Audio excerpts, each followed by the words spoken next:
Yes, sir. We back. There we go. Yeah. Yeah. Critical Thoughts, episode 16. Live. I got my man Adam Neal here. Live from the Madison Square Garden. Rilla Crow in the building. Just joking, guys. We watching this Boston versus Miami. Game 5, series Let's go. tied at 2, Eastern Conference Finals. Talk about it. In Miami. This game reminds me of like Knicks Heat 98. Like this is a dogfight. This is like it's 52-51 midway through the third. Like nobody's touching 100 this game. First to 100 is out this game because nobody's getting to 100. Talk about it. That's that's your golden rule. First to 100. That's my thing. First to 100. Yeah, he always says first to 100 wins. Not this game. Nobody's even getting to 100. They're lucky if they get in the 90s this game. Ooh. Duncan Robinson with a big 3. He's actually in a game where Miami has a banged up Jimmy Butler. Tyler Hero's out. Max Strus just left the game. He's banged up. Larry's been old and terrible. Like, they really need offense. And Duncan Robinson's stepping up right now. Facts. So, and he's been a guy who's been getting DNPs. He's been getting DNPs for games, not playing. I mean, if Miami could somehow win this series, it'd be incredible. Who you think is going to win the series, though? I mean, I don't know right now. I mean, honestly, most pundits think Boston is going to win. I think Miami has a better chance than they think because I have a really good organization, and it seems they have a type of team where, like, guys will step up. Oladipo stepping up a little bit. Bam Adebayo's playing out of his mind, and he has to. Yeah. For them right now. He's been phenomenal. He's great in this game. Toughness. He's like an old school. Bam is so old school when you watch him. He's tough, smart, got some skills. Not the greatest shooter. He's an okay shooter, but like he does everything else well. Athletic, great defender, great rebounder. And when he's locked in, he's really good. He's like stepping to a new level. Because Jimmy's hurt. You can tell Jimmy has no lift. Yeah. He's struggling out there. He's struggling out here. It's all heart. All heart, all grit. No lift. And Miami's down 1 right now. The home crowd's making it tough. Their defense is good. I mean, it looks like Boston probably pulled the series out, but you never know. True. If it goes to game 7, and Miami wins tonight, whoever wins tonight's in the driver's seat in this series. I mean, obviously. Think so? Of course. Game 5, 2-2 series. Whoever goes up 3-2, whether at home or on the road, is always a great thing. True. Series. This is a pivotal game tonight. Luka and the boys stayed alive last night. Yeah, let's talk about it, man. 3-0. I know they weren't getting swept. Plus, Golden State in closeout games, they were 3-0 on the Nuggets. They lost game 4 in Denver. 3-1 on Memphis. They lost game 5 in Memphis. They lost game 4 in Dallas last night. Now it's going back to Golden State. But I feel like that's going to be a very close game. Dallas might have, I don't want to say cracked the code last night, but they like figured some stuff out last night to where they kind of can handle some of Golden State's stuff now. Okay. And so they were able to play good defense last night. And Luka was moving the ball faster, and guys were getting open looks. Luka sometimes hold the ball a little too much. Yeah, he does. And I mean, he's so good too that sometimes a young guy like him is going to happen. He's going to fall into that trap. But when he's not doing that, Dallas looks good because Brunson and Dinwiddie can make plays, and they got shooters everywhere. Yeah, that's and true. If they just drive and kick, they're going to have open threes. And last night, game 3, they were missing them. Game 4, they're hitting them. The difference. Dinwiddie was hitting threes. Finney-Smith was hitting threes. Bullock hit a few threes. You know, yeah, we need Dinwiddie to really show up. Yeah. Yeah. Even though he's been showing up, I mean, like, but he need to have like a big game. Everyone hit threes last night. That's what makes Dallas tough. And Luka's getting 14 rebounds, 9 assists, Right. points. Right. Yeah, I want to talk about two interesting things tonight. The first is that Michael Jordan is the all-time leading scorer in playoff NBA history. Right? Yeah. I think like 33 points a game, 32 points something, right? You know who's number 2? Luca. Woo! In 28 games now. I remember dudes were saying, oh, but it's only a couple of games, only 15 games. It's already up to 28 games now. It's getting a little dicey out here with Luca. Jordan's boy, by the way, Luca. Facts. Yeah. And also the fact that, speaking of Michael Jordan, that his son is playing tonight. Jimmy Butler. Yeah. We're going to say that for later. We got an hour and a half with y'all. We're going to give y'all 30 minutes of some madness. We're going to say that for later. Michael's illegitimate love child, Jimmy Bouquets. I kind of like, more I read into that, the more I feel like, yo, it's for real. It could be for real. Like, there's a lot of things that line up. We can get into that. Like, I seen this video one time whoa. on YouTube that they, like, kind of talked about it. Yeah. You know, even lined up to when Michael Jordan could have conceived him in that city. Then that dude dropped that tip to TMZ talking about Michael Jordan had a love child in '89. The lady's name was Butler. Type of shit, like weird, crazy. Yeah, like, I know. insane. Trust me. Like, I was seen some shit on YouTube whoa. like that. And then Facts. you look at him and he kind of looks like him. Then there was some ill stuff that nobody thinks about, but there was some things I noticed where he could have been like an MK Ultra. They kind of intelligence agents do crazy shit. They wanted to see, oh, Michael Jordan can have an offspring.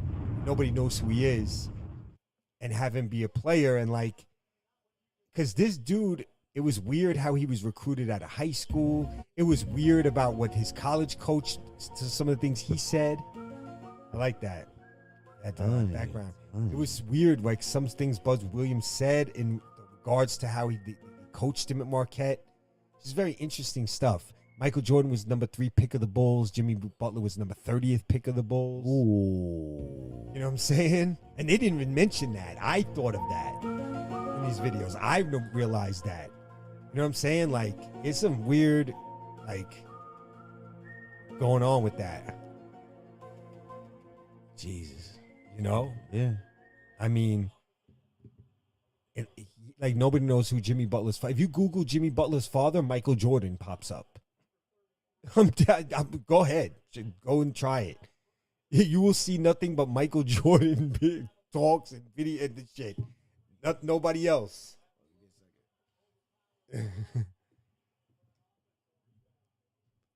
and he's super competitive like Mike. So he's not as talented, but super competitive wise, Jimmy Butler is like a super competitive like Michael Jordan type of guy. He's also smart, kind of worldly. He's a very interesting, he's kind of goofy, cool, goofy. Like, Jimmy's the man. I think he knows now, too. And that's what really turned his game up, I think. Because Jimmy wasn't supposed to be like a 25 points a game type of guy coming out of college. He was supposed to be like a 3-and-D, solid player, but he's better than all that. And I think he found out he was Michael Jordan's son along the way. And was like, yo, I'm supposed to be dead nice. Michael Jordan's son started turning up. Jimmy Buckets. I'm telling y'all.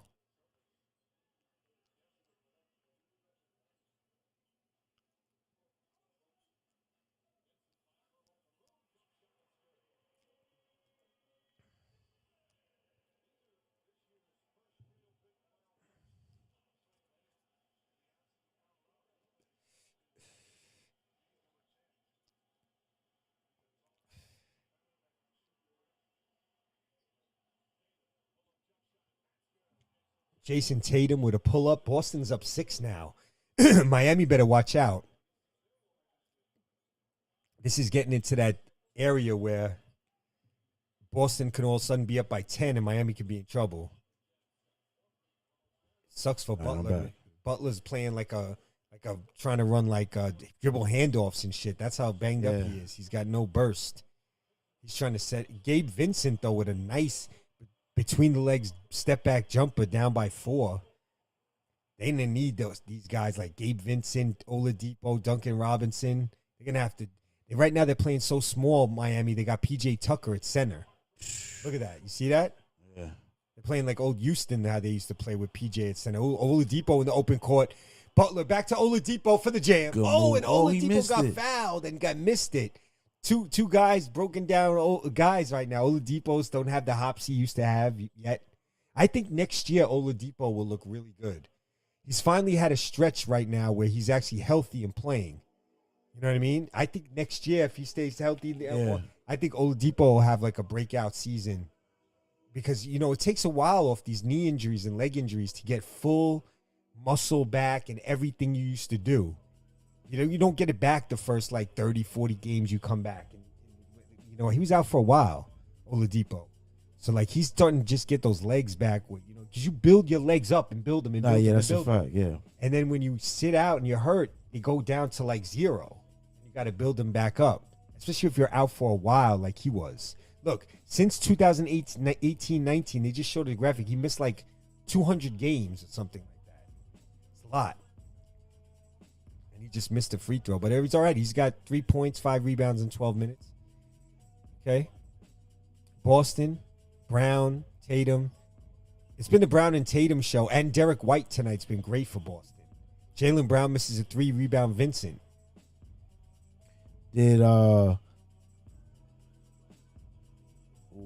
Look, we're at 59-56 and we're almost at the end of the third quarter. They're not getting 100. Yeah. It's a lot of defense this game. That's what that means. Two really good defensive teams. And the defensive has since game 3, the defenses have started to really get tight. Bam's got to continue to be a stud. Yeah, he does. To win this game. He's going to have to get 25 at least for them to win tonight. Which he can do. And it's a good front line of Boston. Horford and Theis and Robert Williams, who's a great defensive player. Those guys are good. Grant Williams, it's tough in there against Boston in this paint. But Bam is really playing well. So we'll see how that goes. Luka and them last night looked good. I think Game 5 is going to be tight. Look, I think Golden State. I said it from the beginning. I got my money on the Warriors all the way. Yeah, I mean, you think the Warriors will beat Boston? Yeah.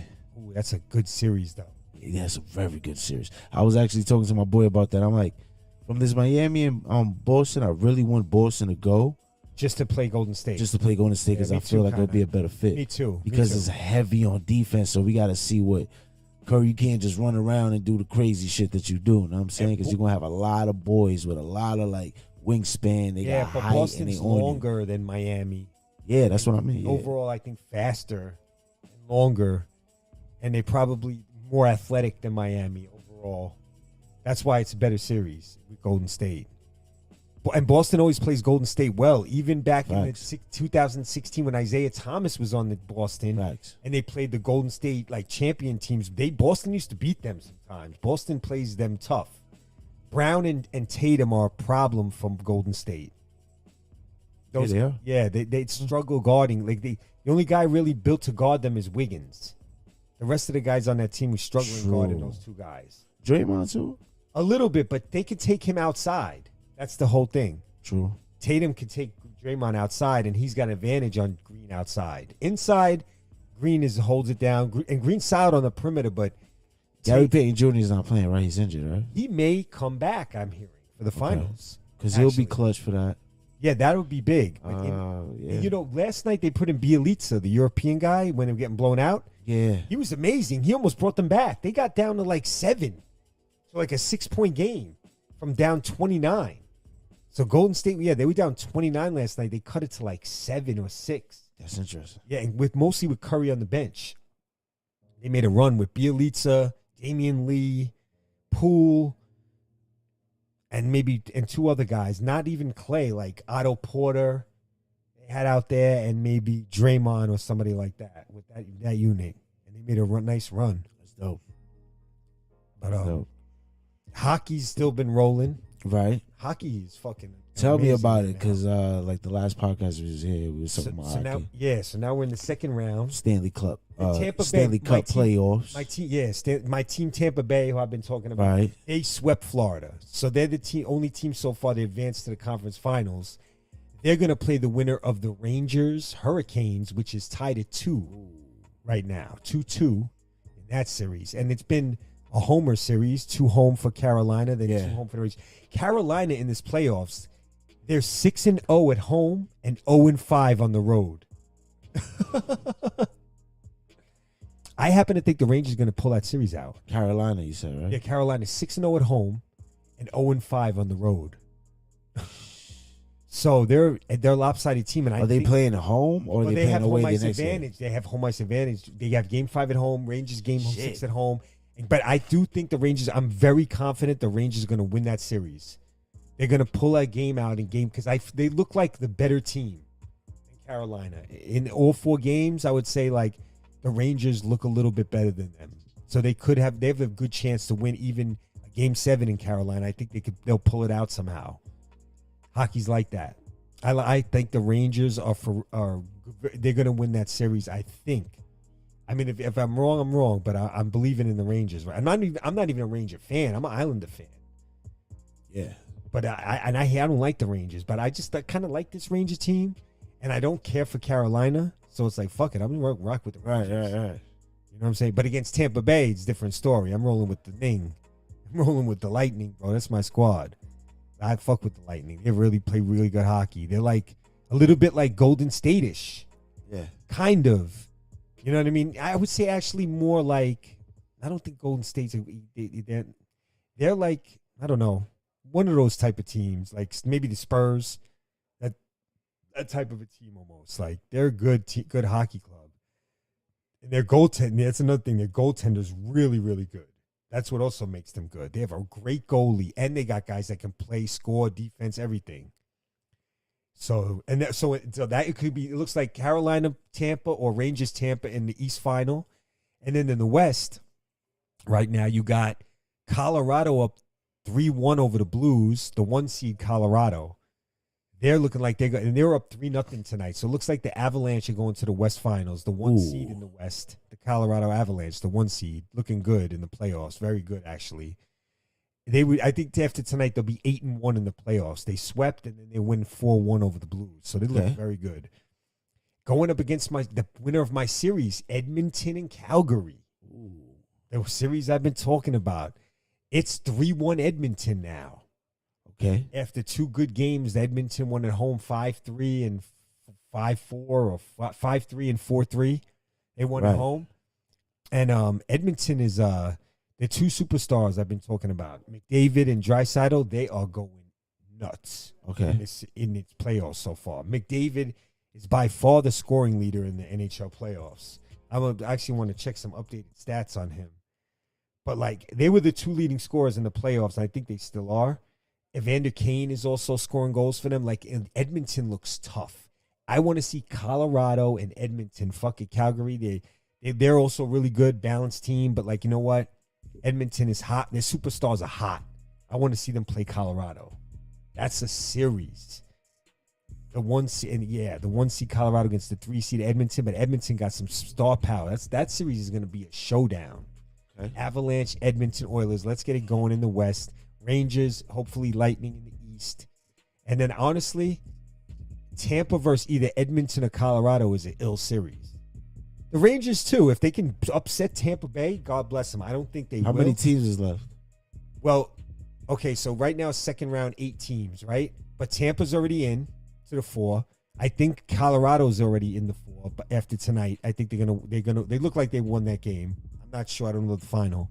So it looks like Colorado in the West is in, Tampa's in the East, and then you got 2 series that are still going. Rangers 2-2 with Carolina, and Edmonton 3-1 over Calgary. But I wouldn't count Calgary out just yet. Okay. Calgary's going back home.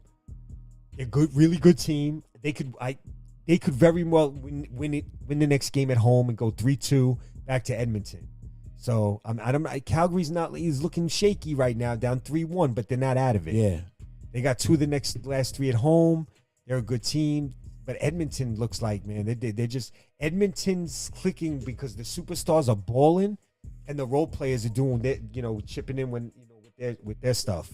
Right. But like you have two superstars and they're going nuts. It's good for your team in the playoffs, and that's the type of team they are.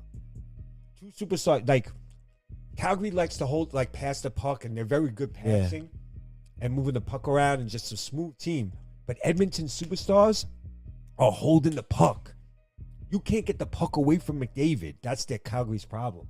He's too good. He's an ill skater. How long he been in the game for? I think he's like sixth year in the league. He was the number one overall pick in the draft. Okay, yeah, so he's nice. Okay. Yeah, he was hyped up number one pick, and he's been all of that in the pros. Like he's been lived up to all of it. And in this playoff, he's looking fantastic in this playoffs. Like okay, this is a superstar. Like, okay, I got you. You know what I'm saying? I got you, McDavid. I see you out here. You're looking kind of like you stick. Like a lot of times in hockey, you watch a game, you don't see a guy sticking out. You just see some good hockey, tough, good passing, but no one that's like a stick out player. That like you see it, you're like, oh shit. Watch it for like 5 minutes, you're like, yo, that guy's good. You could just tell. There's a few guys like that. McDavid's one of those guys. Like you're like, oh, okay, I see him. that guy's good. Oh shit. Like a Mario Lemieux type. You watch how you like, who's that dude? You start watching old Pittsburgh, you're like, damn. Yeah. That guy's not even like, Mario was like 6'5", 230, was a brilliant skater, strong, got all types of skills. He just super skilled, super big, super good. And super like, damn. That's like the new age hockey dude. That's like a Shaquille LeBron hockey type of dude. Mario, like, whoa. And then they had Yager with them, who was signing like that too. It was crazy. What am I looking at right now? Oh, I want to see McDavid, the scoring leaders in the NHL playoffs. Let's see. I'm gonna go on Facebook Live, so I just want to see the scoring leaders. Where's this NHL? Had it up. Here it goes. Yeah, so what's up to all to the YouTube fam out there? Like, subscribe, comment, share it. Tell us your opinion. So Colorado was up 3-0 in this game. Now it's 3-2 in this third period. I might put the Blues game back on because the Blues have they're down 3-1 in the series. They were down 3-0 in this game. So it's looking bad against the 1 seed, but they're fighting back, the Blues. 3-2 in the third. Yeah. I'm gonna put that on right now. I'm actually shocked looking at that score right now. Like, oh shit. The Blues score. They score again? What's this? So what's going on? It's 3-3. Wow. Yo. It's 3-3. Wow. The Blues. Look at the Blues for coming all the way back. Look at this. Like, is this a surprise? Yeah, dude. Okay, think about it. You're down 3-1 in this series against the number 1 seed. You're down 3-0 in this game on the road, right? You're looking bad. You're looking done. Down 3-0 in this game to the top seed, down 3-1 in this series. You just lost 2 at home. Now you're in Colorado, and you come back and tie it at 3 in the third period with 3 goals. The Blues. Wow. Look at that. This is why playoff hockey is dope. The Blues, no one would have been mad if they just laid down, we're done. Like, yeah. They almost scored again. Look at this. It's 3-3 and the Blues Shout out to the Blues, boy. They're threatening right now. Look at this Blues out here saying we're not done yet. Wow, this is pretty awesome. This is what you want to see in athletics and competition. Like, it looks bad, and then you're like, nah. We can do this. It's called belief. Facts. And let's not forget, the Blues won the Stanley Cup 3 years ago. I even forgot that.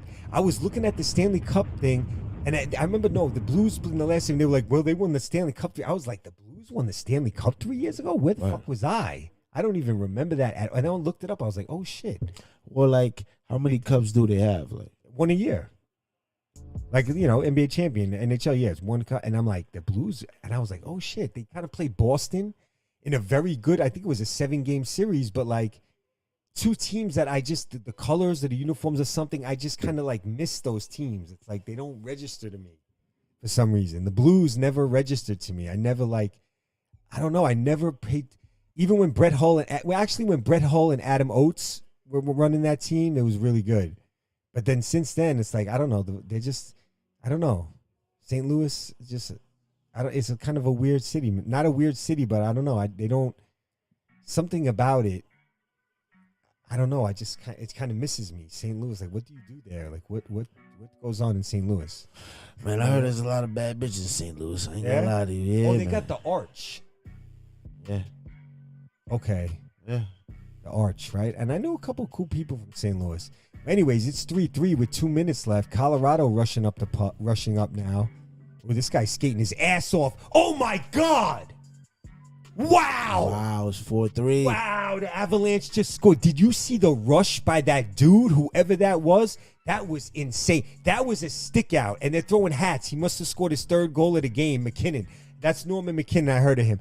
Yo, he's nice. Did you just see? Yo, hockey's lit, bro. I told it's you lit it's right fucking now. lit. Yo, they just threw mad hats in the shit. Yeah, that means he scored his 3rd goal of the hat game. Trick, yeah. Hat trick. Bro, that rush was... I don't even know what to say. Look at this. He's going just by himself to the Baja. Look, he's just taking... Give me that. Ooh, that was hard. That was hard, man. Because he's like... Look at this. Watch him juke this dude. Watch this. Yeah. Jukes. That was gangsta. Oh, he lifted it on him. Yeah, because he didn't hit it. Yo. When you thought he was supposed to hit it, he didn't hit it. Watch it. Yeah, watch him do this. He does a sleight of hand and then puts it in the top of the net. Oh, my God. That was filthy. Norman McKinnon and the Colorado takes a 4-3 lead. That was nasty. Look. I know. So look at the puck. It's like... Oh, that was filth, right? Nasty. That was nasty. They're starting to fuck with hockey, right? Nah, this shit is lit. Hockey been lit, you feel me? But yeah. I just don't get it. Yeah. And I just don't watch it like that. Yo, but hockey right now, a lot of you, I hope y'all understand, hockey is on fire. The games are dope in the playoffs. It's unbelievable how they're playing. Like, all these series and games are just ill. Like, teams are just scoring when you don't not expect, like, comebacks.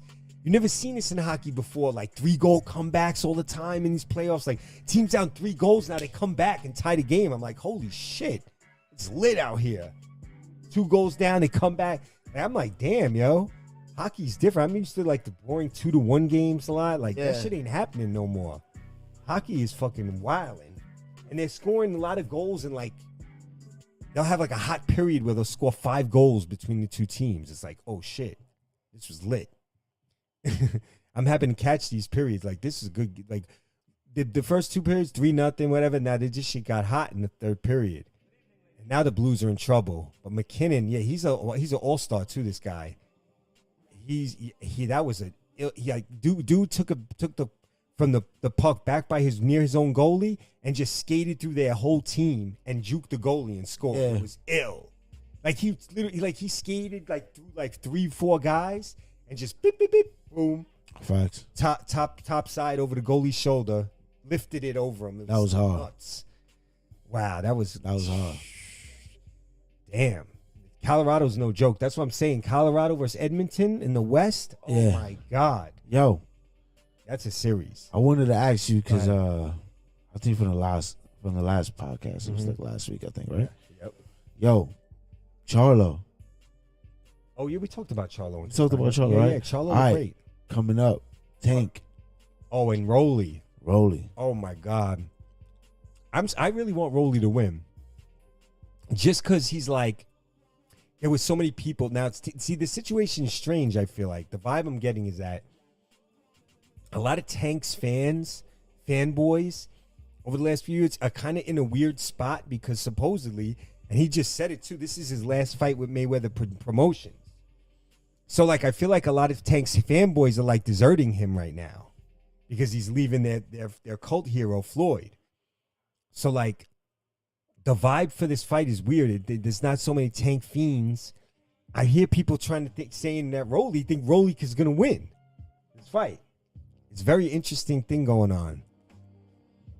The way Rolly always acts is like he'll beat the shit out of anybody. Like, yeah, but he's super cocky. Yeah, but if you watch him fight, you see that like he's not like he's not a he was a judo dude from what I've read, and he picked up boxing at 17, so he doesn't have like all the game down in boxing. He's not like a big amateur career or nothing like that. There's certain things he doesn't really do, like with combinations and stuff. He's a little awkward with certain things, but he's got a lot of power, and he fights different. He's like an awkward, like muck it up kind of like elbowy type of style, like very physical style. Rolly fights, and I think it could give Tank issues because Tank's never even been in there with really a big puncher like Rolly, like not even close. He's fought mostly soft punching, technical type of guys when he fights good guys, but no heavy-handed dudes Tank's fought. This dude's a heavy-handed dude, so it's going to be interesting to see if Tank becomes the more technical, kind of like skilled guy in this type of fight. If he knows how to play that role of being the more skilled guy. I'm not sure he's ever fought this type of fight. This is going to tell a lot about Tank. They talk about how do you punch? I ain't trying to hit none of that. Where you from? We ain't trying to hit none of that. We from the city. You know what's happening, what's in the city. You know what happened in the city. So we ain't trying to hit none of that. I'm coming to fight. If it was the streets, these niggas would have been smoked. And that's what it is. That's what it is. That's what it is. That's what it is. That's what it is. You trash. You trash. He got a first. That's in the Barclays, bro. Want to go? This shit is a lot. Oh, yeah. You should, right? The Clays. St. Louis got the empty net. So another thing, at the end of games, when a team's down by 1. Las Vegas?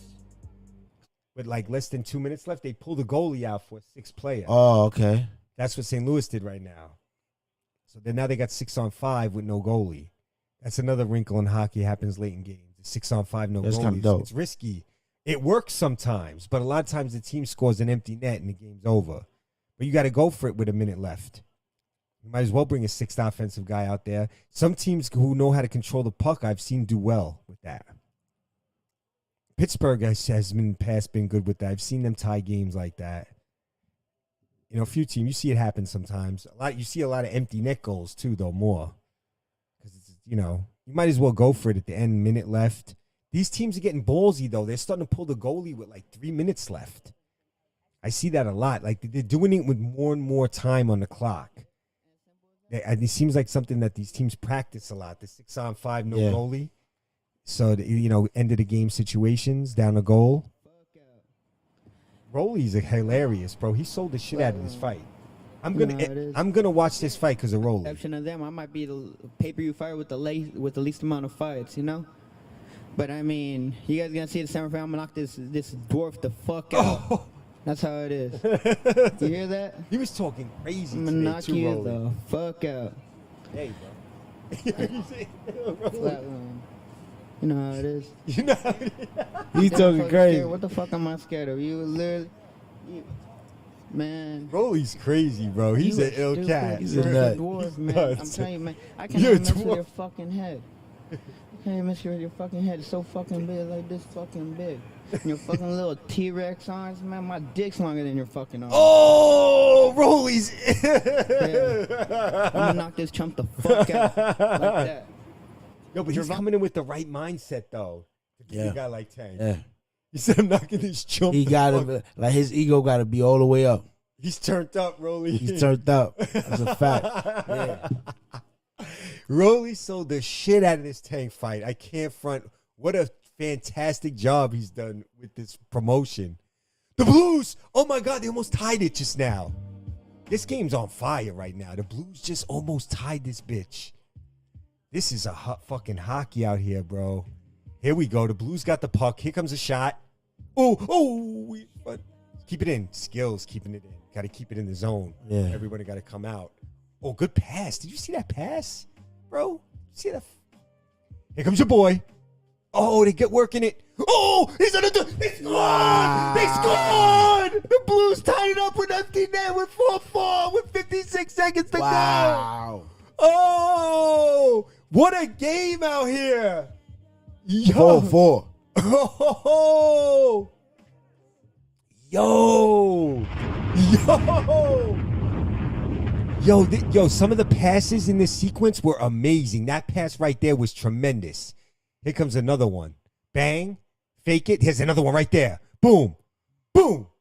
That was crazy. Yeah, it's crazy. Yo, this hockey shit is on fire. I told you, son. Look at that. Got him. Got him. The shot and the rebound. Boom. He took a shot from the side of the net, hit the goalie, but the dude was right there in front with a rebound and just poked that shit home. 4-4.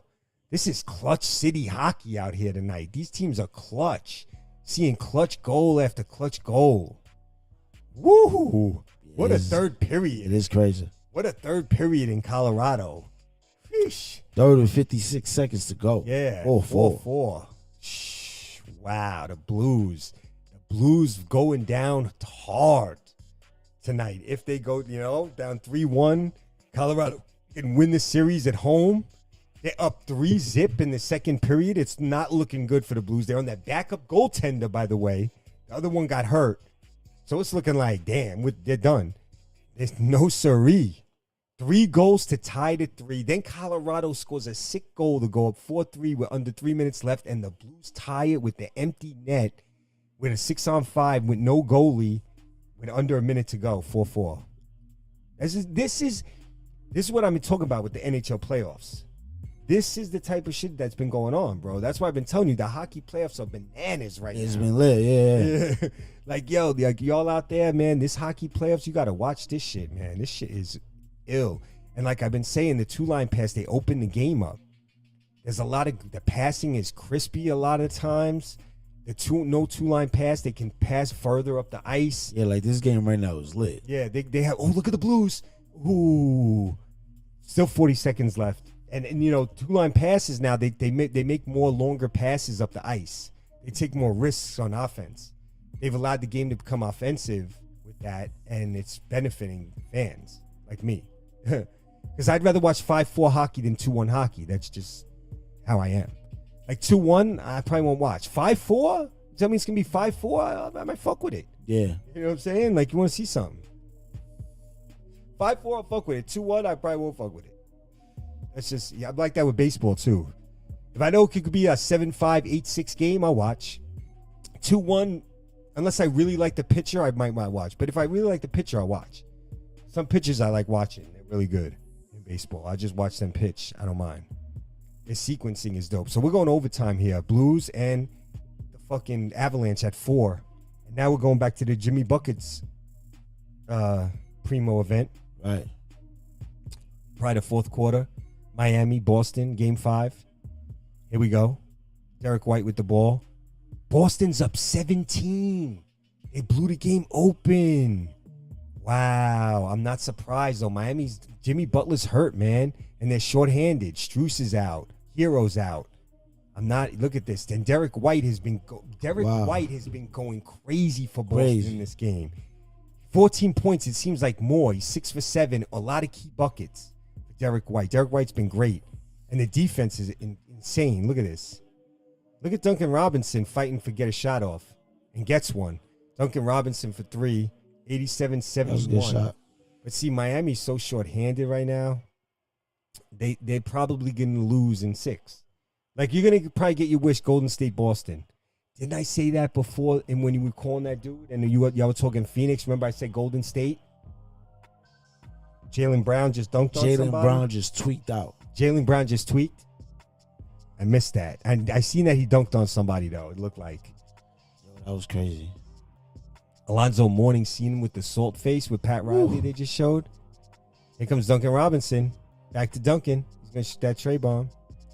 Oh, he got fouled. Duncan Robinson's their offense right now for Miami. Down 18. Going to him. Uh-oh. Yeah. Bam had to get out the way. Oh, Bam. You're supposed to go. That Bam, was nasty. See, this is the difference. When I was talking to Anthony about this before. These guys don't challenge guys at the rim. Yeah. Back in the days, if that was Alonzo Mourning, Jaylen Brown's not getting that dunk. There's a challenge there. He might have really dunked on Mourning, but Mourning might have blocked that.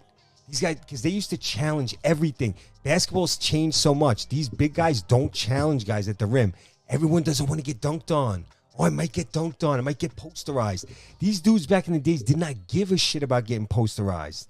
They were challenging everything at the rim. And if you got a post, that's what made the NBA dope. Because some dope cats would get posters on these dudes. And sometimes there'd be a lot of blocks at the rim. But they won't be shit like this. Like Bam just getting out the fucking way. It's a fact.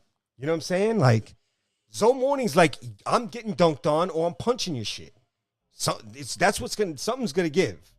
We love that. You had Mutombo, Morning, Olajuwon, David Robinson, Ewing. They were challenging everything at the rim. Mark Eaton, different guys like that. All these shot blockers. Andrew Lang. There was guys, in their Jordan era, 90s, 80s. You drove to the hole. There was a big guy at the rim. Ready to take that. Yes. Yeah. And you got to be able to score over him. That's why you see Mike's highlights, bro. That's why it looks so dope. Because he was drive to the rim, and there was always a big challenge. And so Mike had to do some up and under or this or reverse or dunk quick or whatever. That's why he was so dope, because he had those challenges. He had to beat those big men at the rim. So he had to get creative.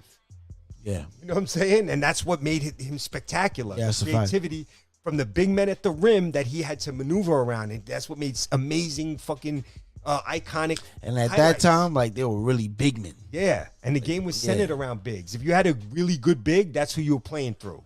They didn't give a fuck what guard you had. If you had a good big, that's who you were playing through. Yeah. You know what I'm saying? Like, they played through Alonzo Mourning, even though they had Tim Hardaway on Golden State. Just how it was. The bigs were getting, they're posting up. Nowadays, with post-ups, Yeah. you get a little here, the wing guy doing post-up. But back in the days, like, they used to dump it into Ewing a lot. You know what I'm saying? Yeah. Like, hey, every other possession, it's a dump down to Ewing. Every other possession, it's a dump down to Olajuwon. They would see the ball almost every possession, a lot of games, and they pass or whatever. But, the Rockets, they were feeding Olajuwon the ball. Yeah, like they he was was the feeding lead. him. Right. You know what I'm saying? Karl Malone. Yeah, Karl Malone in his little game, he used to play little pick and pop with Stockton. He run a lot of fast break. And that's another thing. I was just about to say, fast breaks. There used to be fast breaks in the NBA. Good fast breaks. Nowadays, it looks like a fast break. They take a foul in the backcourt. These cheap fouls in the backcourt. And some of the guards, I noticed, they should be passing the ball quickly to get away from that. No, but they just want to dribble and then get the cheap foul. It's so stupid. Like, pass the fucking ball. That's why the Bulls were doing good early in the year. Because Lonzo Ball and Caruso, you can't do that to them. They get rid of the ball too quick. So you go to foul and the ball's passed. And now you have a real break. That's why the Bulls look so good early in the season. But these other guards, they dribble too much. They sometimes like, as soon as that fast break starts, pass that bitch quick. Get that shit going on the wings. Because if you just dribble 3 dribbles, they fouling you. And the break ends dead. Like, I remember watching games where there was a lot of fast breaks in the NBA. Now you don't see it. It's a strictly half-court game. Yeah. You see that shit? There's, like, no fast breaks. I mean, watching playoff game, the Nets, they were all... But Luka does that a lot, too. What? Like, he stops in the middle of a fast break. Yeah, they foul him. Right? Nah, but he does that to, like, slow it down for his pace. Yeah, Luka's not a good fast break guy. Yeah. These players aren't good fast break guys. A lot of them run to the 3-point line. They don't even fill the lane. These hybrid players. Yeah, Luka? Yeah, he's a hybrid player. Yeah. He's a super hybrid. But, like, in general, guys on the wing, they used to fill the lanes and go all the way down for a layup. That's what you were trying to get. Now these guys run to the 3-point line on fast breaks. I'm like, why? Like, I don't know why they think, like, go get that easy bucket. On fast break, you get an easy deuce. You don't got to run and shoot a 3. If you know you're going to get an easy deuce, that's what you get. You don't shoot a 3 on the break. It's like a 40% shot. When the layup on the fast break is like an 80% shot. You know? Facts. It's like it's weird. There's no fast breaks anymore. That bothers me. Too much half. It's a very half court oriented, and a lot of teams run the same shit in the half court. Sometimes it gets redundant to NBA. Everyone runs a fucking pick and roll with like shooters spread out. Yeah. Everybody runs that shit. It's like Golden State runs a different offense. They run weak side action. They run some different things. I like them. And the Nuggets. Those are the two teams that run offense kind of like Golden State and Denver. Yeah. They look different when they play. Everyone else kind of looks the same. Like real plays. Like. Yeah, they run plays, with cuts and all that kind of stuff. Steve Kerr's that dude too. Yeah. And And And he's been around different offenses too. That's why he's been around Phil Jackson's triangle. He was in San Antonio with Pop. He saw a lot of different, different styles. So he was able to mold it together. Miami hit a 3 down 13, but it only got 4 minutes left. 4 minutes to go in the fourth. And Jimmy Butler's had 2 awful games in a row. Yeah. And he's banged up, and he's hurt, and it sucks. Especially with Hero out. It makes it even worse. Right. And Strus is out now in this game. So Miami's in trouble. Unless they better get some plasma, so that plasma platelet therapy on Jimmy's knee. Go to Germany tomorrow. Go get that. Go get some LeBron shit? Yeah. I think Kobe was the first dude to get that plasma platelet-rich injection type of shit from Germany. And I was like, yo, that's smart. That plasma shit is fucking amazing shit. Kobe was a fiend, so he was figuring out, oh, yeah, they could do that? I'm going there. You know what I'm saying? It's a great treatment. Hard to find, too.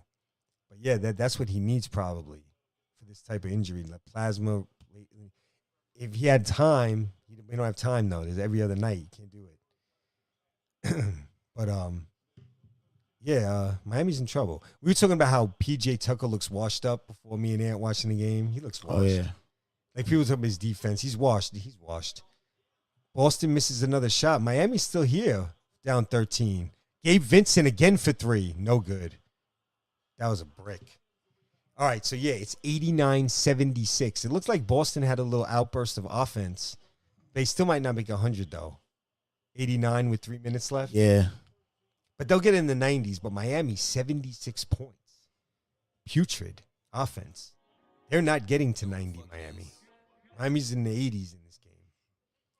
What do you think? You think Dallas has a chance, Game 5? I do. I think it's going to be not really. I think they have a chance. I think it's going to be close.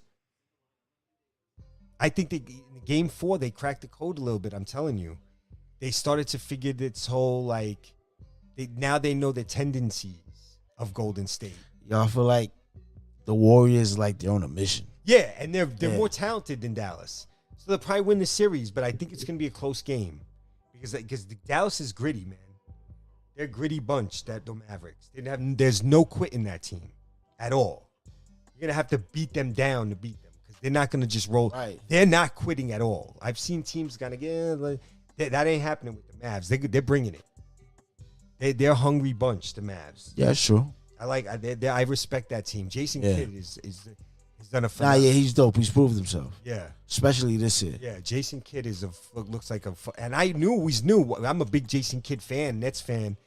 I'm like, Jason Kidd's going to, I thought it was great when the Nets hired him, right? And with no experience, people are like, oh, no experience. Like, no, that's Jason Kidd, though. You don't understand. Yeah, sure, yeah. He's like one of the best basketball brains you've ever seen. So just let that rock. Let him rock. Yeah. Like, when people don't get... Being a point guard alone. Steve Nash, too. Like, people even leave Steve Nash alone, bro. That's a great basketball mind. Let him learn on the job. Because these are elite basketball brains. Kidd, Nash, the guys who did this. Bird, Russell, Kidd, Nash, Lenny Wilkins. You know what I mean? Guys like that as players. So they became coaches, and you're like, these guys are the smartest players around. Like, yeah, they could be a coach. You know what I'm saying? There's a few other guys, too. Oh, good block by Bam. Look at that. Miami's still fighting out here, down 13 with 3 minutes left. Got to give them credit. Tatum misses. Bam. Rebound, Robert Williams. Wow. Oh, Tatum's going to try to... Oh, he tried to go for that. Foul. Yeah, he tried to go for that, yeah. He tried to lean in, get the foul. They called it on Tatum. Yeah, that's a good call. That was whack. Yeah, that was a whack move. They outlawed that, jumping into guys. The hell out of here with that. Yeah, Trae Young and James Harden were doing a lot of that type of shit. Like, a lot of guys. That's a good lean. Like, you got him in the air, but he went past you. Yeah, that's dumb. How you can't shoot like that? That's not a real shot.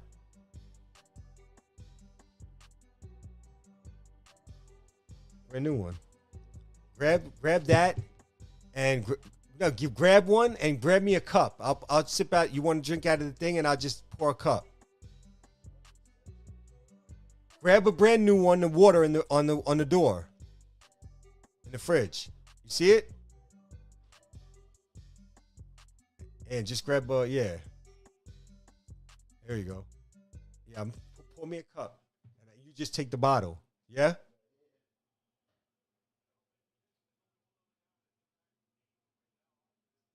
That's the good water too. That's the whatchamacallit water with no whatchamacallit. Fluoride. That's the non-fluoride. That's the non-fluoride third eye open water. Because your pineal gland gets fluoridated. That's why they put fluoride in the water, to block our pineal glands. You know that, right? Y'all don't know that. We know sports. We know everything over here. We talk about pineal glands, Miami Heat basketball, whatever you want. Boxing, wrestling. Yeah, that third eye, basketball. Third eye, freaking the Fourth Reich, the Fourth Industrial Revolution. Yeah. Whatever y'all want. We talk about rap, cryptocurrency. Yeah. Whatever. Saying we feel like that. And a lot of these big institutions, the media, now that Joe Biden has taken over, this clown, he's been going hard at crypto. Yeah. He's a hater. His whole administration is crypto haters because they're scared. That's what it is. They're scared, bro. They are scared to death of crypto because it's decentralized and they can't control it. Yeah, that's a fact. So now JP Morgan, all these motherfuckers are talking like dissing crypto because it went down a little bit. Meanwhile, on the sneak tip, they're buying a lot of it.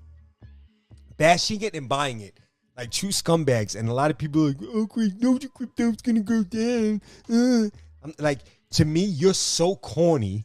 First of all, because you want people to lose money in crypto because you have no money, or you're broke, or you got no bitch, or you're just a lame. You're scared to invest. You're a sucker. So you're hating on crypto. But when Bitcoin's at 200,000, I'll be pissing on a lot of you dudes. How about that? Pissing on a lot of these cats, bro. Haters. How could you just hate and want it to go down, even if you're not involved? Like, people are stupid. Like, why are you hating for? You're happy? Oh, Yeah. 'cause I didn't.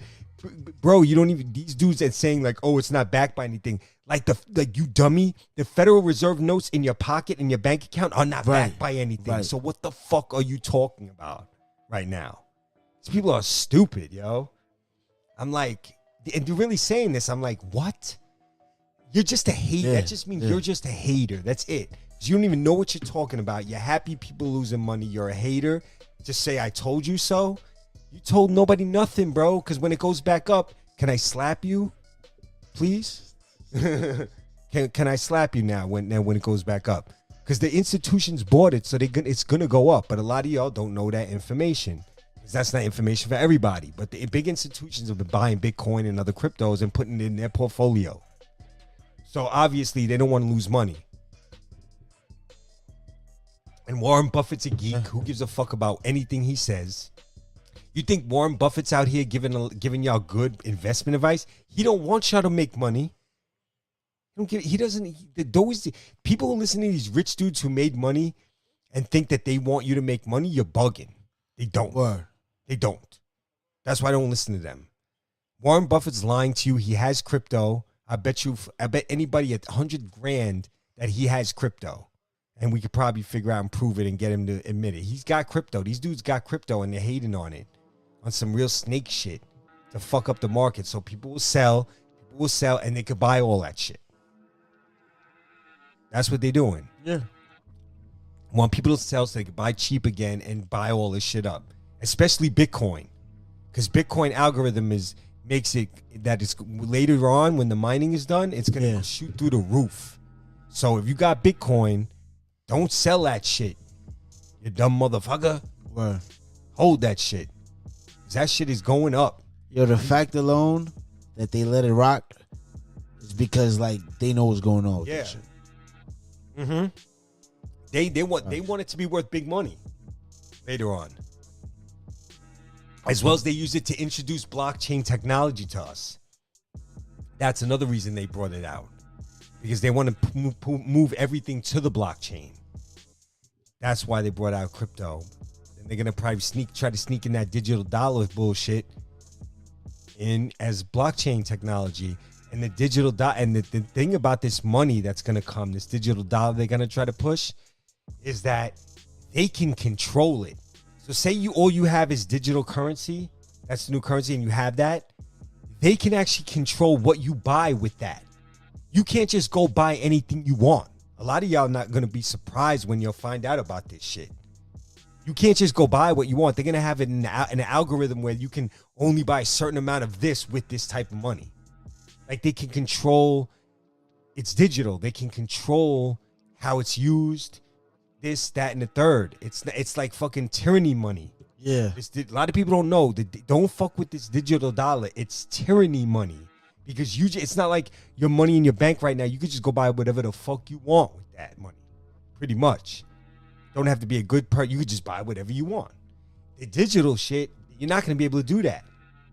There's going to be like blocks on certain things and you're going to be like, what the fuck? I can't go get meat right now? I had all my expending of meat. Like, it's going to be some shit like that where they're going to control it on people.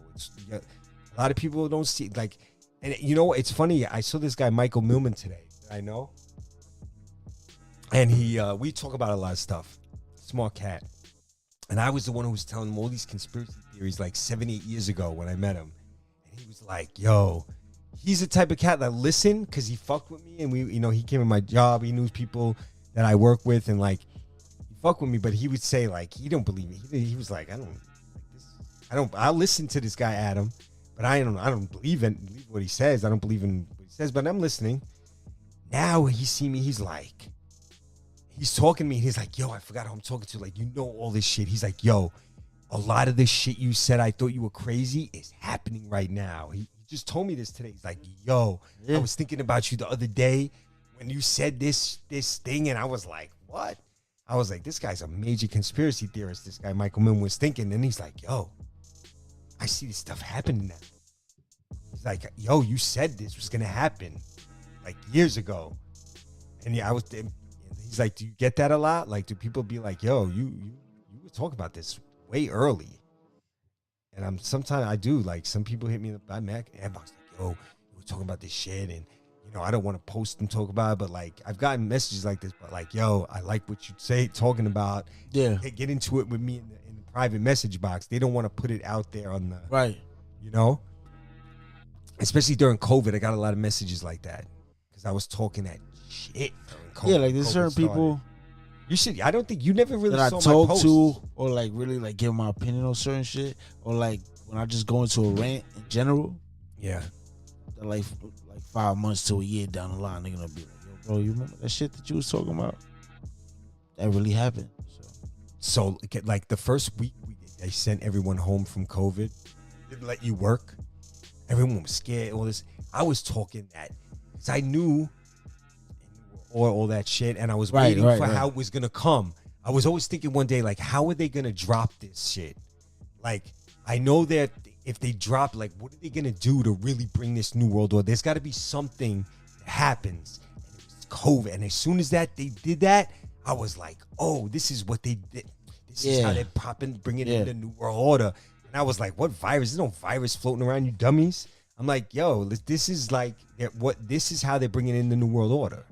Hello, vaccinations, false vaccinations, vaccination cards, yada yada yada, censorship, George Floyd, race war, all that mixed together, busting our ass, masks on your face, can't go here. No sports, people can't be around each other, so there are no groups to form to go against them because everyone's individualized. Divide and conquer. Yeah. That was COVID. The original rules. Yeah, and I was talking about this, and people were like, oh my God, bro, nah. And I was bringing the alarm, bro. And so I was getting in arguments like crazy with people, but then some people had my back too. And like a lot of these arguments, people are probably like, yo, maybe I lost that. Like I turned some heads too. I woke some people up over the last 2 years. It's a lot of work, and a lot of people you waste your time on, so it's frustrating. But you do get a couple of wins, and it's fun with that. It's a lot of, it can drain you. It can make you crazy. Some people come around. Yeah, there's been a few. Yeah. They do come around. Like, I remember Serge, this dude Serge, like, he was like, oh, he was arguing with me. Blah, blah. Now every post is love. Like, he's like, yo. Yeah. He had to talk about it. He was like, yo, I know, but, like, I don't want, I'm just trying to survive.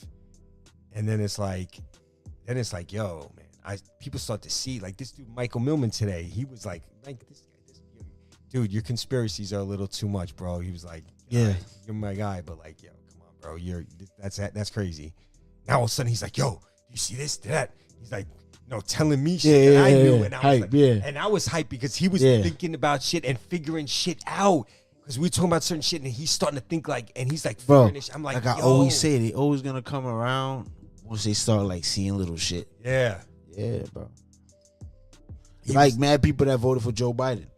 Now, like the whole like black disaster. Like Kamala Harris shit, like they seeing that shit like ain't shit happening. It's a disaster. Look at the inflation, gas prices. They did this. Biden did this. Don't let him tell you Putin did it. Don't let him tell you there's no inflation. That's what he tried to do first. Then when Putin shit started, he just blamed it out. He went from there's no inflation to, oh, it's Putin's fault. What happened? I thought there was no inflation though that she was saying. Now all of a sudden it's there and it's Putin's fault. Nah. Sorry, you're not gonna get that, Urkel. You never were gonna get that. You are the culprit. Period. With your fucking hate and the whole left with the hatred of gas and the fossil fuels. They want everything electric, but they're so dumb that you need burn fossil fuels just for electric. Right. This is how stupid they are. Like, you don't like this. Like, we're going to get rid of fossil fuels and go green by 2000, and everything's going to be electric. Dummy, you have to burn fossil fuels to have electricity. Dumbass, you need to mine copper because you need copper in all these electric stations now. Same thing, effect on. You also need lithium batteries for electric cars. You have to mine that lithium. It's very toxic. And what do you do with the lithium batteries? Right. So with like these people are dumb, yo. The electric shit don't even do nothing. It doesn't even. You're gonna waste taxpayer money out the wazoo for something that's not gonna even do anything. That's gonna be less fossil. Nothing. It's like this is stupidity, bro. And solar electricity energy is not strong enough to give everyone electric in this country, like the fucking electric that we do with fossil fuels through the. You know what I'm saying? Like.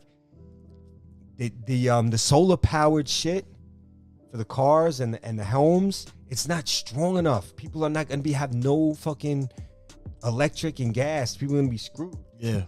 You can't just go all solar. That we're not built for that. Yeah, but that's a part of the New World Order. Mm-hmm. Yeah, it is. And it won't waste more money. We've been just feeding money to Ukraine. Word. Just giving them bread. Like, bro. How about you tell that pussy-ass Zelensky president in Ukraine, that little New World Order fucking drag queen that he is, tell him, don't stop saying you're joining NATO. Just don't join NATO and the war's over. And say you're not joining NATO. That's it. Right. Done. But you got to keep playing this game because that's the New World Order game. They do this, everyone does bullshit. Everyone just blames somebody else. So they confuse us because he's blaming him and he's blaming him and he did this and he's blaming him. And they're all just doing that.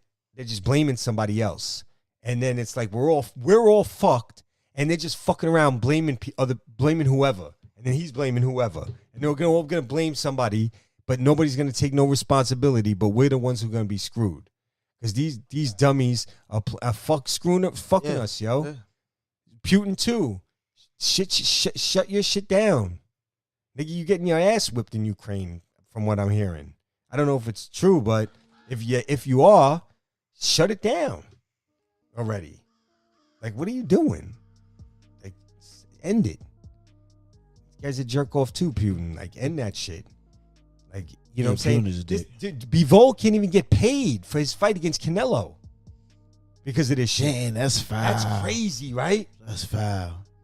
And he supposedly the money's stashed somewhere or something like that, and it's frozen, and he'll eventually get it. But right now they have the money. He hasn't even gotten his bread for the Canelo fight. Bivol. That's crazy, right? Because he's Russian. That's so stupid. He's not promoting the war. He's not even for the war. He doesn't even live in Russia anymore. How y'all doing that to him? I don't understand how they are doing that to Bivol. I don't understand. He don't even live in Russia anymore, Bivol. He lives in California for like the last 6 years or some shit like that.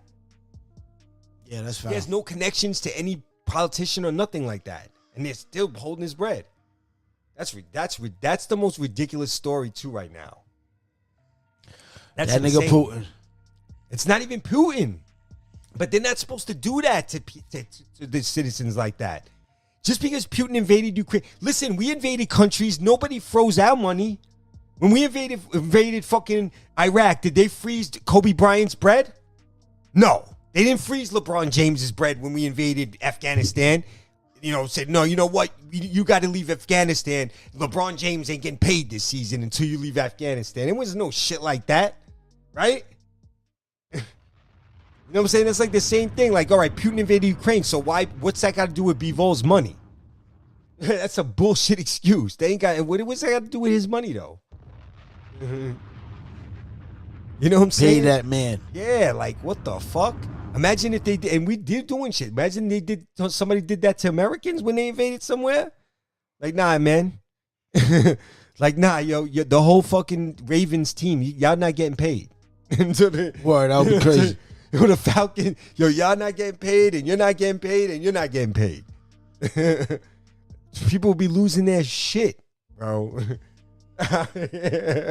That's nuts, bro. Like, then on top of that, like, you win the fight. And Floyd Mayweather, you're not getting paid. Imagine? Yeah. Can you imagine that? Yo, what the Niggas will go crazy. They would go crazy, bro. They'd be losing their shit out here, right? Imagine somebody told Floyd, you're not getting paid for that fight because you guys invaded Syria. Oh, my God. There'd be riots in the street. It'd be insane out here, son. Nah, yeah, that would be crazy, son. Can you imagine telling somebody like Mike Tyson they're not getting paid? You know, Y'all niggas crazy. That's sick. Like, yeah, Mike. Sorry. We got a fucking war and shit going on. You ain't getting paid. But yeah, man, I don't give a fuck about the war, nigga. You better pay my money. Imagine, yo, that's crazy. That is crazy. That's why Bivol, to me, Bivol's like, he's an amazing guy. I talked about this. He's an amazing guy. And a couple people laughed at my post about him. As I posted, like, not only this guy won, his whole thing was just amazing the way he went about all of it. And what grace he's handled it with. He could be throwing a shit show. He's like, I understand. It's not, he's being like good about it. Like, I'd be losing my shit if I was him. What? Losing my shit. I just beat Canelo. And you're not paying me? The fuck are you talking about right now? Yeah. You know what I'm saying? Like, yo, are you serious right now, son? That's his prime payday of his career you make against Canelo. That's wild, bro. He made more money than his last I think like he made from the Canelo fight where he's getting paid was the same amount as his last 5 fights. Sheesh. Combined. Damn. And he still hasn't got paid. That's insane. I heard that they owe Adrian Broner money, the PBC. I've heard that too. Out. Yeah. I heard that he does different deal, like weird shit. But they didn't even pay Broner. Broner been coming out a few times here and there, like, yo, pay me my fucking money, da da da da. Now he spazzes out. Adrian Broner, he's a funny dude. Yeah, but he really he fell off. He wasted his talent. Like, yeah, he kind of. Yeah. He got a big ass ego. So. Yeah, he's not a gritty dude. Yeah. He's a flash. He could have been a really good talent. That's the thing. Yeah. He's got speed, a lot of speed. He's got good feet. He's got quick hands. He got power. He's got good reflexes. He's got good skills. Adrian Broner's got very, very, very good skills. Fight. Oh, let's put that hockey game on. Overtime. Fell asleep at the wheel. Let's see what's going on here. It's over. Looks like the post game. Looks like somebody won. Oh, I'm scared to look. Who won? Let's see. The Blues won 5-4. 5-4. The Blues pulled. What a comeback. Shout out to the Blues. The Blues win it 5-4. Now the series is 3-2, going back to St. Louis for Game 6. It's not over yet. St. Louis going home to tie it up. Wow, that was a huge come from behind win. If this, even if St. Louis don't win the series, they get props for tonight, man. They look like they were dead in the water. They came all the way back on the road. 5-4 overtime. Blues. Fire. Henrik Lundqvist in the ex-Rangers goalie. I've been looking for him. Like, I'm so off with like hockey players though in general. Yeah. I've been watching the Rangers game. Like, is Lundqvist still the goalie? And I'm like, and I see this. I'm like, oh yeah, no, he's not the goalie anymore. I'm like, I don't even know. Like, I'm still like hoping Brodeur still plays for the Devils. Like, I'm like in that mode. Like, some next niggas. Yeah, when Brodeur left the Devils, like they just haven't been the same. Like, if you look at the old Devils Stanley Cup winning teams and those good teams the Devils have for a long time, that the backbone was, the main guy was Marty Brodeur, their goalie. He might probably, it's hard to argue, but I think he's the best goalie of all time. The Devils goalie, Martin Brodeur. Yeah. It's tough. But honestly, he has a really good case. Most people say it's either him or Patrick Roy. It's probably another couple old school guys I'm not thinking of, whatever, but Roy. Dominic Hasek was dominant for a while, and Martin Brodeur. But Brodeur's playoff record, like, he was giving up like 1.6 goals a game in the fucking playoffs. Like, he has got the most shutouts of all time. Like, he's a monster on the Devils. People don't realize how good he was, man.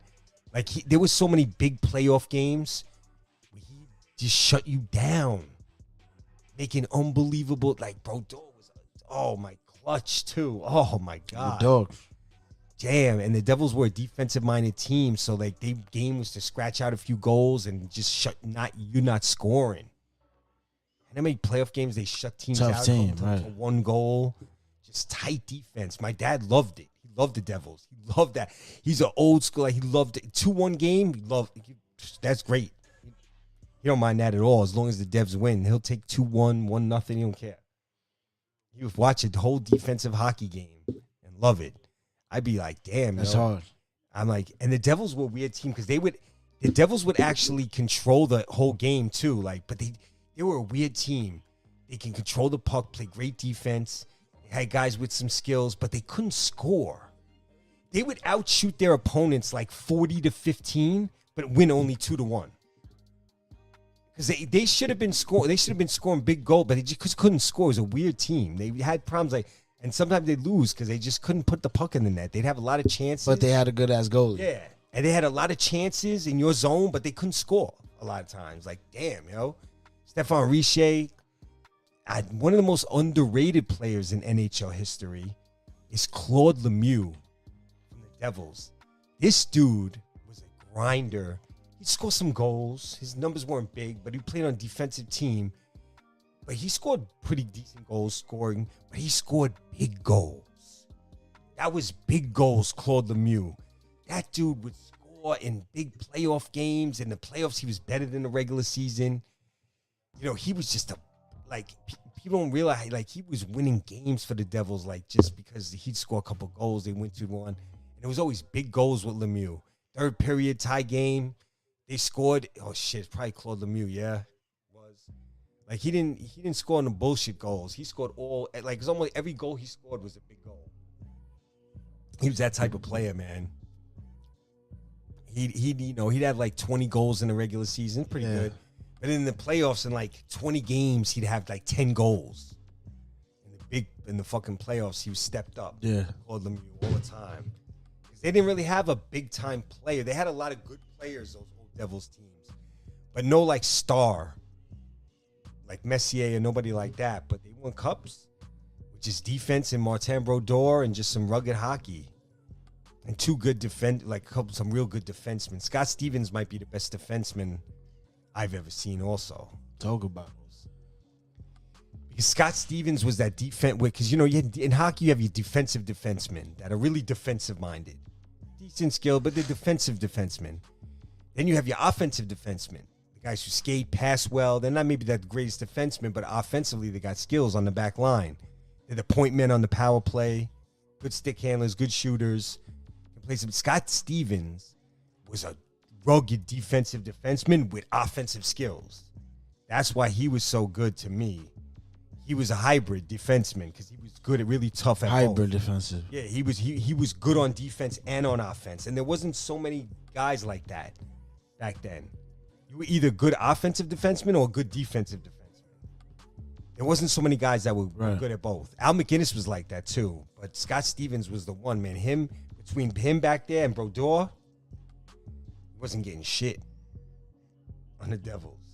Yo, but real quick to wrap it up. Sure. Who do we got going to the finals? In hockey? Basketball. Golden State, Boston. Yeah. Who you got taking that? Oh, my God. That's tough. You said you like Golden State before. Yeah. That is a very tough series. Like, I kind of am leaning a little bit towards Boston just because, I don't know, there's something about their ruggedness mixed with the way they can score. Now, Golden State's rugged too, a little bit. You know, they got Kevon Looney and Green on the back line. Yes, sir. Kevon Looney's playing really well in the playoffs. Yeah. And that's a big thing for Golden State. When he has a good game, they winning.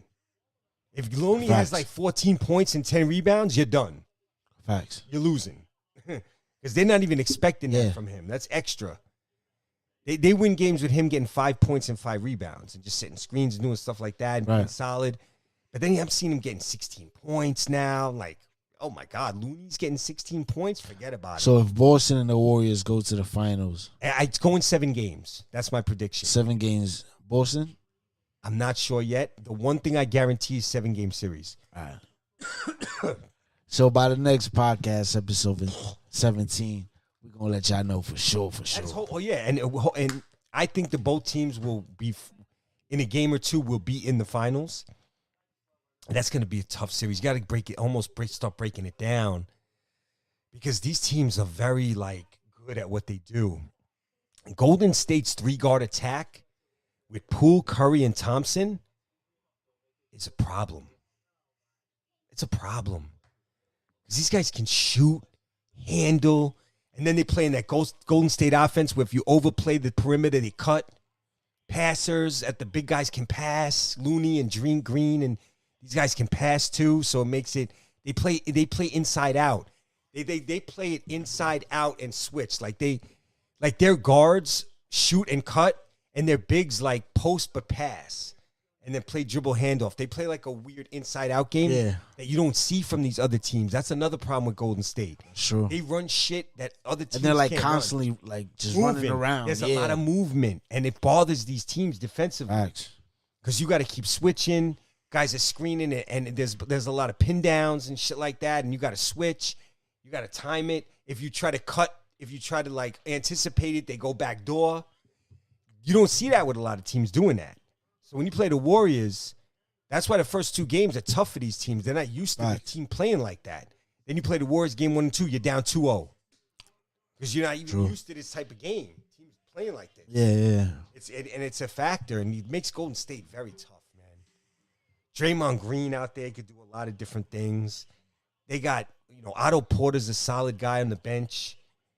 You know what I'm saying? They got Andrew Wiggins. With Andrew Wiggins playing well, they're almost unbeatable. You know what I'm saying? Because they got Wiggins, too, and he can go off. And now you're in trouble. Now it's a major problem when Wiggins is going off on that team. Now it's like, oh, my God, what are we doing out here? Because he's the athlete guy. Yeah. So he gives you that athleticism, and that's he got everything when he's going, Wiggins. Yeah, Golden State's a nightmare. I got Golden State. Yeah, they're a nightmare. And remember when we called your man in the other podcast and y'all were all saying it was Phoenix, Milwaukee? Yeah, true. I said Golden State. That's a fact. I could go back to further. To a couple joints back. Yeah, late in the regular season, we were like, what's going on? I was like, yo, Golden State, bro. They got, I'm looking at them. I see this kid Poole and Clay's back. I'm like, yo. This is not going to be fun. And you know what? I have another thing we'll talk about in the next podcast. People think LeBron's chasing Jordan. No, Steph Curry is chasing Jordan. Wake up, everybody. If he gets number 4, all with the same team, by the way, not this jumping around to different teams, teaming up with superstars nonsense this guy's doing. Because now you ain't chasing Michael Jordan with that type of shit. Going to run, play with fucking Anthony Davis, and I'm going to go play with Wade. No. You're not chasing the GOAT with that. Steph Curry could be 4 championships with Golden State, the team that drafted him. Ain't running to nobody, ain't chasing nobody. Yeah. Only Jordan. He ain't chasing none of these other dudes. In Doing fact, it they with were his talking guys. about LeBron want to play with Curry. Curry's like, nah, I'm good. I'm going to get number 4 right now. I'm good, LeBron. And next year, guess what? James Wiseman's coming back for Golden State. We That's even going to be forgot real about crazy. him. And the kid, Kuminga's going to be in his second year. He's going to be a better player. Dude, Golden State, to me, if they win, they're going to win 5 next year. And now Steph Curry is banging on Michael Jordan's door. Woo. And I told y'all, I've been saying this. Curry's chasing Jordan, not LeBron. Y'all going to figure it out, though, soon. When Steph gets number 4 this year, and then all of a sudden next year they're looking crazy. In the middle of the season, they're looking crazy, and they got number 4. You're going to be like, I'm telling you, they're all going to start talking about Curry chasing Jordan. It's going to happen next year. I think Golden State's going to win. Heard it first from Critical Thoughts. Critical Thoughts. Golden State's going to win number 4, and then Golden State's going to come out looking crazy next year, like 20-2. They're going to be like, oh, my God, Steph's going to win number 5, and he's chasing MJ. That's what you're going to hear. You heard it first. And he's played with the same team, unlike LeBurger, like La China. La China's been jumping teams like a hood, like a hood rat. La China, yeah, that's a fact. I've been telling niggas that. Michael Jordan won 6 championships with the same team. Yeah. Steph Curry won championships with the same team. So Steph's the one chasing MJ. Just remember, we heard that first here. Not LeBrizzle. Right here live on Critical Thoughts. That's right. Yo, for the YouTube fam, like, subscribe, Yep. share this, comment. Give us your opinion and all that, man. We live. Rilla Crow, Adam, what's up? signing off. Holla at us. All right, text me the address.